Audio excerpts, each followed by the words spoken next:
William Carlos Williams, 1883 to 1963, was an American poet during both the Modernist and the Imagist movements.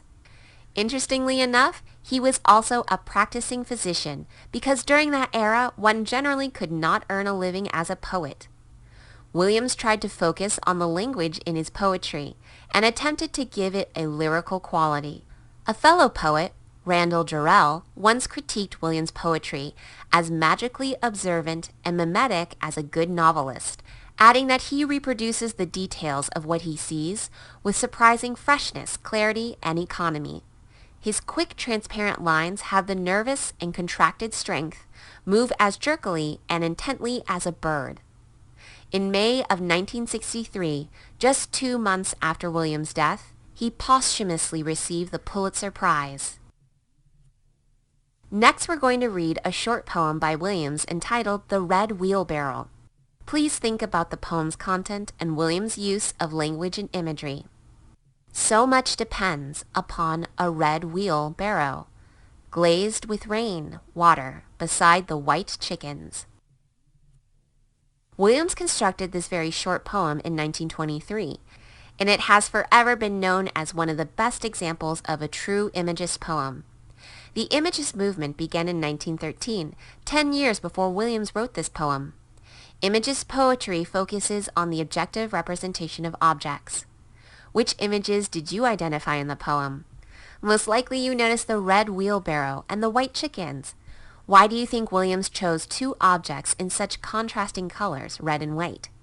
Historically, in literary color symbolism, the color red represents things like power and passion.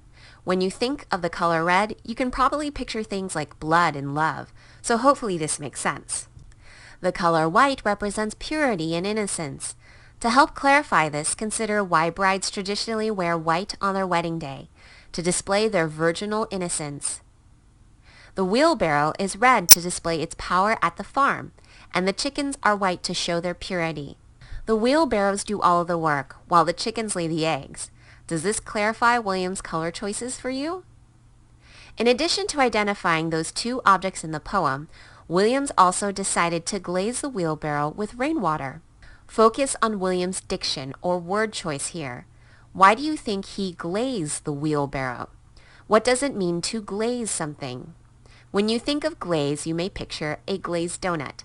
Since a glazed donut is covered in icing, we can deduce that Williams is describing a wheelbarrow covered in rainwater here.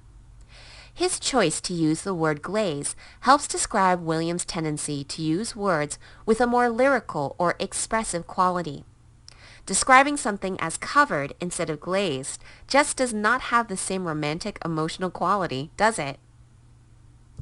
What do you think is Williams' message or theme in this poem? Remember that he is describing how the wheelbarrow is covered with rain while being positioned next to the chickens. Were you able to identify the literal lines in the poem as a metaphor? What do you think they are a metaphor for? Williams is describing how everything on a farm depends upon everything else, hence the first 2 lines of the poem. He is saying that the wheelbarrow and the chicken cannot both contribute to the farm without each other. If Williams wanted, he could have added numerous sight images to this poem about all of the other things that are necessary on a farm. But this was not his style. He liked to be concise and to the point. Do you think he effectively used this metaphor to display his poem's message? We will conclude this lesson with a random fact about the poem. You may find it interesting that the name has changed since it was first published. Williams named the poem XXII because it was the 22nd poem in the collection in which it was published. The title was later changed to reflect the poem's central image. In recent times, numerous critics frowned upon this because they believe it is not in line with Williams' original intentions regarding the poem. What do you think?